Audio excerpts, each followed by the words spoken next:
네, 안녕하세요.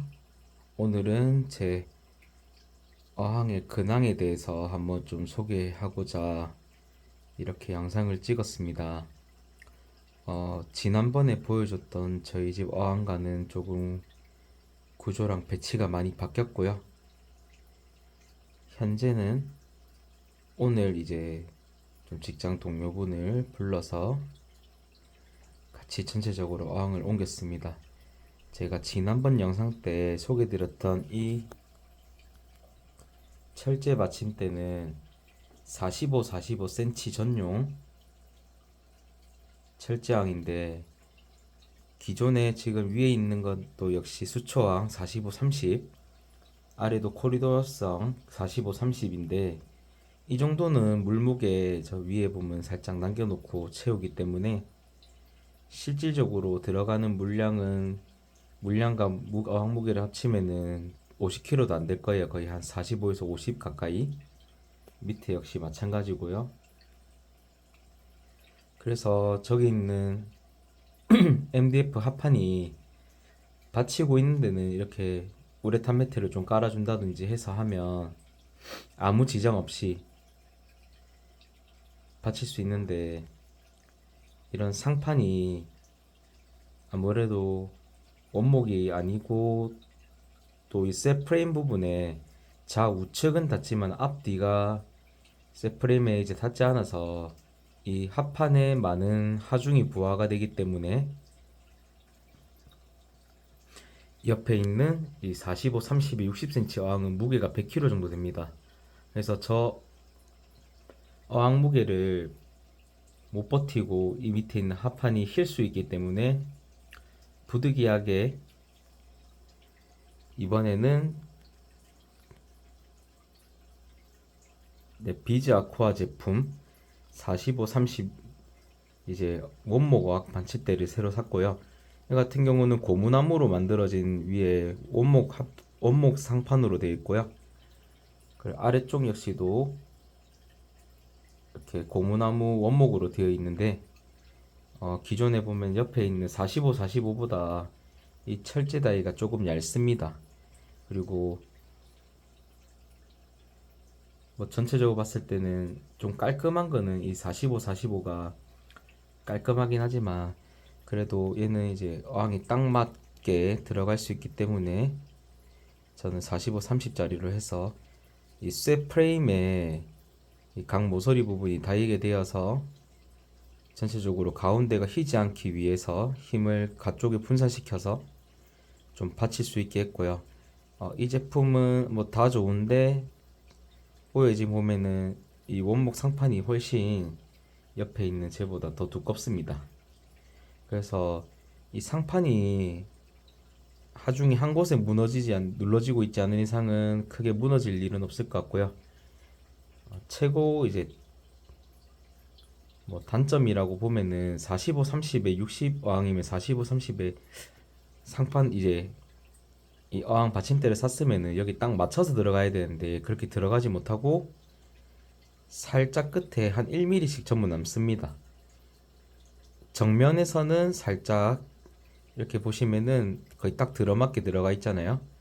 근데 이제 후면 부분이 이제 어항 두께가 8T라서 그럴 수도 있는데 한 1에서 1.5mm 정도 살짝 보면은 이제 유리 부분이 비껴나 있어요. 그래가지고 살짝 아슬하긴 하나 실질적으로 이제 대부분에 있는 나머지 7mm 부분은 이 상판 안에 들어가 있고, 또한 이제 실리콘이 직접적으로 눌러지는 부위가 아니기 때문에 그게 지장이 없다 판단해서 일단은 그대로 세팅 중이고요. 단차도 100% 정확하게 맞출 수 없어가지고 한 1mm 정도는 좀 차이 나는 것 같은데, 정면에서 좌우에 앞 이제 1mm 차이는 아니고요. 앞뒤에서 뒤쪽이 살짝 1mm가 조금 높습니다. 그래서 제가 다른 걸 수정할 수는 없기 때문에 오히려 여기 있는 20kg 정도 되는 전경수초 어항을 조금 정면에다가 위치시켰고요. 그래서 전체적인 그냥 밸런스를 살짝 좀 잡아주는 느낌으로 이렇게 했습니다. 원래는 좀 비규격으로 안 맞을 경우는 좀 가운데 위치시키는 게 조금 더 힘이 골고루 분산돼서 좋을 수도 있겠지만, 이제 20kg 정도고 또 이 정도로 두꺼운 상판의 원목이면은 휘지 않을 거라 생각하기 때문에 그냥 이대로 두었고요. 또 위에는 45, 30cm 상판이라서 45, 30이 어항이 들어가지만, 아래쪽은 40에 30입니다. 옆에 쇠 부분 때문에 완벽하게 이제 들어갈 수 없어서 5cm가 줄어든 40에 30cm. 그래서 어항을 맞출 때 똑같이 45에 45를 넣을 수 없고, 위에는 45에 30, 아래는 40에 30이 들어갈 수 있습니다. 그래서 혹시 이 제품에 관심 있으신 분은 이제 이걸 유의해서 어항을 세팅해 주시면 좋겠고요. 이거 역시 이제 제조사는 비즈 아쿠아지만 구매한 거는 플랜 A 아쿠아에서 양쪽에 있는 모든 상판을 구매했습니다. 일단 배송은 굉장히 빠르고요. 저번에는 이 오른쪽은 제품이 재고가 없어서 추가로 제작한다고 시간이 오래 걸렸고요. 이 제품 같은 경우는 미리 재고가 있었기 때문에 하루 만에 일요일날 주문했고 월요일날 배송 시작해서 화요일인 오늘 이 제품을 받았습니다. 그리고 생각보다 다리가 얇아서 반대보다는 한 2배 정도 얇은 편인데, 이 가운데 부분에서 서로가 이제 어느 정도 보강을 해줄 수 있는 역할을 해서 좀 생각보다는 튼튼할 거고, 막 일부러 흔들지 않는 이상은 쇠기 때문에 가급적 부러질 일은 없다고 생각해서 위에 있는 100kg 어항 정도는 거뜬할 거라 생각해서 했고요. 그래서 최종적으로는 위에 원래 제가 앞서 설명드렸던 이제 45, 30, 60cm 아쿠아가든 어항은 이제 이 딱 맞는 사이즈의 어항 받침대로 이동했고, 정경수초도 이제 이 아래쪽에 이동하게 되었고요.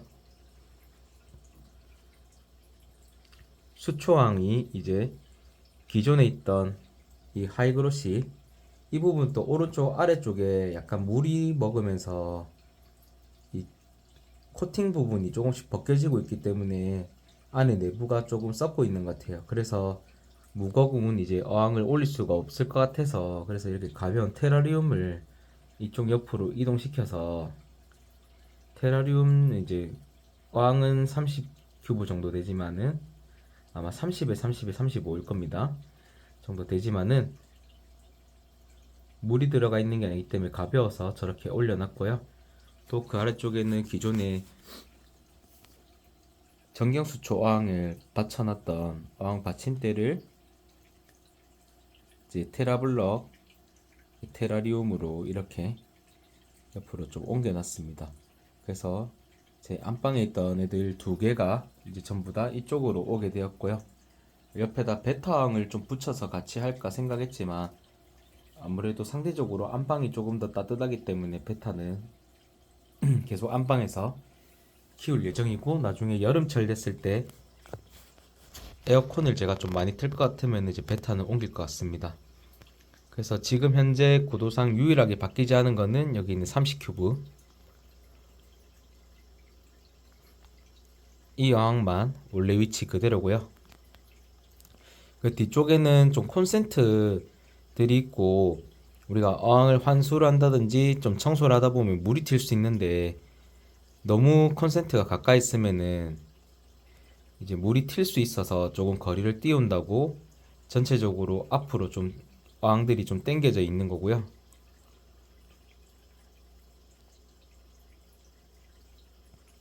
그리고 또 요 위에다가 올리기에는 19짜리라서 길이가 너무 길어서 놓을 수 없었기 때문에 그냥 조금 더 이제 깔끔함을 주고 어항을 놓는 게 좋다 싶어서 여기는 이렇게 정경수초 어항 35에 22에 28cm 어항입니다. 그래서 물용량은 20리터고 실제 저 정도면 물용량은 한 17, 16리터 밖에 되지 않습니다.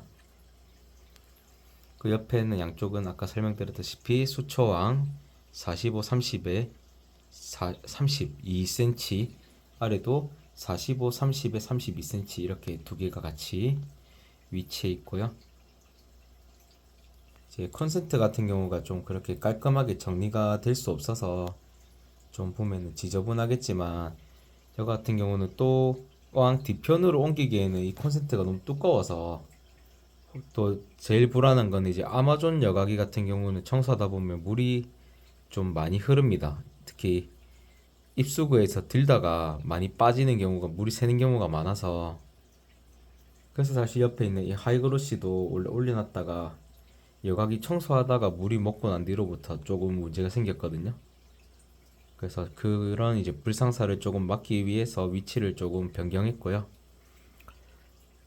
필그린 제품 같은 경우는 저번에 제가 설명했지만, 여과기 편에서 설명드렸는데, 저 부분에 안전캡을 들어 올리면은 물이 밖에 새지 않기 때문에, 물론 이제 입수구에 살짝 걸려 있는 물 정도는 조금 나올 수 있겠지만, 어쨌든 그렇게까지 막 물이 많이 흐르는 편 아니고, 들었을 때 좀 편안하게 물 새지 않고 들 수 있는 편이라서 가는데 별 지장이 없고요. 아마존 여과기는 조금 지장이 있기 때문에 저 뒷부분은 콘센트가 없고, 그래서 부득이하게 저렇게 옆으로 옮겼습니다. 그리고 저희 금붕어 어항이 원래 사실 이 90cm가 가운데 있었는데, 주말에 일어나 보니 우리 금붕어 친구가 용궁으로 가서 아마 이제 여가적인 문제가 좀 생겼는데, 한번 그게 수습이 제대로 잘 이루어지지 않다 보니까 두 마리 모두 이제 버티지 못해서 용궁을 간 것 같고요. 그래서 어항을 조금 다시 활용하기 위해서, 세척하기 위해서 화장실로 들고 이동하다가 어항이 이제 화장실 손잡이에 부딪혀서 깨져버리는 바람에 그냥 이제 조금 큰 어항은 포기하고, 이렇게 전체적으로 제일 큰 어항이 전부 다 이겁니다. 45, 30cm입니다. 45, 30이 제일 큰 어항이고, 그 중에서 그냥 높이만 60cm 위에 있는 이 어항, 이 하나만 제 집에 있는 제일 큰 어항이고, 나머지는 전체적으로 어항이 규모가 크진 않습니다. 어항이 크지 않기 때문에 많은 생물을 넣을 수 없다는 건 단점이지만, 오히려 적정한 이렇게 과밀해서 물고기를 키우는 것보다는 어항을 여러 개 두어서 각각 다른 생물들을 집어넣고 보는 것도 나름 좀 보는 재미가 있다고 생각돼서, 어쨌든 이렇게 저는 큰 어항을 하지 않고 전부 다 45cm 내외에 있는 어항들로 다 세팅했습니다. 그리고 우리 여기 있는 45, 30, 60 이 아쿠아가든 어항 같은 경우는 오늘 이동한다고 물을 한 20%를 남겨두고 전부 뺐고요. 그래서 사실 너무 많은 환수를 진행했는데, 그럼에도 불구하고 여전히 물백탁은 좀 남아 있습니다. 이 저 백탁 같은 경우는 아무래도 이제 통돌 에어레이션이 되고 있기 때문에 어느 정도 이제 시간 지나면은 서서히 우리 박테리아가 제대로 형성이 되면서 서로 사이클도 막아지고 하면은 잡힐 거라고 예상했고, 그래도 어제보다는 많이 맑아진 편입니다. 그리고 지금 저렇게 움직이는 기포 발생기는 이제 트윈스타 제품이고요. 트윈스타 에어 디퓨저고, 사이즈는 M입니다. L은 너무 큰 것 같고 현재 로켓 배송도 없고 해서 급한 대로 M자로 해서 3,000원 아니면 1,000몇백 원 주고 샀는 것 같은데요. 1,700원인가 그런 것 같아요. 어쨌든 약간 좀 슈잉 소리 나는 거 제외하고는 되게 기포는 예쁘게 올라오는 편이라서 전체적으로 볼만 같습니다. 물론 이제 너무 세게 틀면은 좀 기포 방울이 너무 두꺼워져서 좀 볼만하지 않은데, 한 반보다 이 모비디 2구 발생기 기준으로 했을 때 반보다 조금 더 약하게 틀어주면은 훨씬 더 부드러운 입자가 올라오기 때문에 그렇게 사용하시면 될 것 같습니다. 어쨌든 이제 제 바뀐 어항 근황은 이렇고요. 이제 금붕어항이 문제가 생겼고 망했고 그로 인해 이제 새로운 좀 변화를 주고 싶어서 이런 식으로 전체적인 구상을 한번 다 바꿨고요. 이거의 장점은 지금 제가 있는 이 소파, 이렇게 누워서 물멍하기 참 좋은 환경이 된 것 같습니다. 네, 오늘은 여기까지 설명하겠습니다. 감사합니다.